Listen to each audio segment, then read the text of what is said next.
Did you ever draw a kind of a balance for The Godfather? And if you should you shoot it today, would you change anything?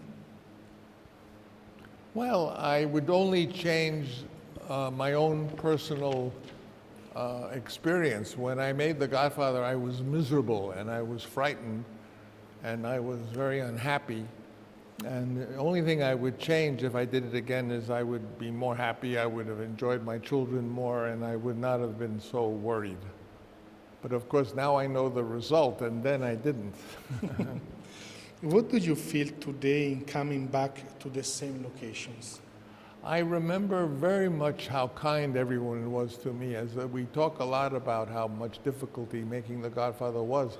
But when I came to Taormina, when I came to Sicily, and I was not famous by any means, and I was not even Sicilian, I was Napolitan, Luccanese, but everyone here in Sicily was really kind to me, and I remember that more than anything, not only in Taormina, but in all the towns, Forza del Gro, Savoca, many beautiful places. The people, I remember the people, the Sicilian people, are the warmest, most welcoming people that really I have experienced in Italy. I mean, all Italians are interesting, but they're all very different. But one thing about the Sicilian is that they are very warm-hearted and kind. Your father, Carmine, wrote the music of The Godfather with Nino Rota, and together they won an Academy Award. What did that award mean to you, to your family, and in relationship with your father? Well, I confess, you're very perceptive, that all my life as a little boy, I was aware that my father was very frustrated with his career, and we all hoped that he would get his opportunity. He was a great flautista, but you know, sometimes you get a talent. Everyone gets a talent, we all get a talent, but you don't always get the talent you want. My father's talent was he was probably one of the best flautistas in the world, but he wanted to be a composer. He wanted to be like in the mold of George Gershwin. You think of George Gershwin, he was a great pianist, he was a great songwriter. No one wrote better songs than George Gershwin. He wrote an opera, he wrote a symphony, a rhapsody. So George Gershwin was a model, and I think my father wanted that. So as a child, I always saw my father's disappointment and unhappiness.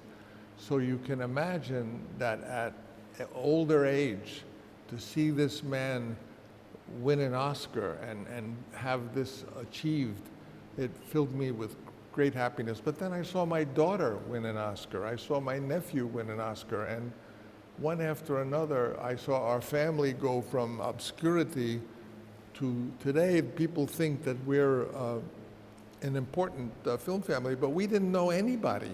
We had no connection. We had no money. It was all an accident. In which stage is your new movie, Megalopolis? What is it? Which stage? Well, I'm going to shoot in the fall. I have a wonderful cast. It's very unusual. It's not like any film being made today or has ever been made, and it's full of hope. Good. It's a film about a world that we can have that would be beautiful to have and is possible to have. And what's the main theme of the movie? I consider the main theme loyalty. You know, all my films have a one-word theme. The Godfather was about succession. Apocalypse Now was about morality. Conversation was about privacy. The Outsiders was about family. But I think Megalopolis is about loyalty. But loyalty to our family, to Homo sapien. Because as you know, we're all one family, wherever we're from. If you're from Asia, if you're from Africa, we are one family that survived. And I believe we survived because we were friendly and generous with one another. And so my loyalty is to us and to the species that we have to protect and to the earth, this most beautiful home. So I think this theme of Megalopolis is loyalty. Why did you choose Adam Driver as your lead? Because he was the right age, he had the right complexity.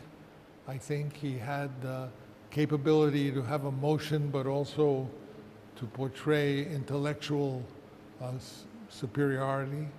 So I think he's a good young actor. He wasn't too old for the. It's basically a love story. So we have to get away from the love story which has 30 years between the man and the woman. We have to show a love story of similar age. So, as a director, you had a huge power, that of influencing the vision of the world and the opinions of many people with the movies such as The Godfather or Apocalypse Now. Do directors have the same power today, in your opinion? well, not if they don't control the film. If they are making the film just to entertain people, you know, it's like food a lot. There's a lot of food we like, especially in America, that is very attractive and entertaining, hamburgers and what we call junk food, but there's no nutrition. So cinema is the same. You can make a film that's very entertaining for a few hours, but unless you give the audience more than that, unless you give them more just entertainment, but also nutrition. And for a work of art, nutrition is basically something that helps illuminate contemporary life. In other words, we look at art to illuminate life so we see better. We depend on art to let us see better, to understand our lives better, to be able to discuss with each other things. So that's what I feel a film has to have. It has to bring illumination. Thank you. Thank you. Grazie. Thank you.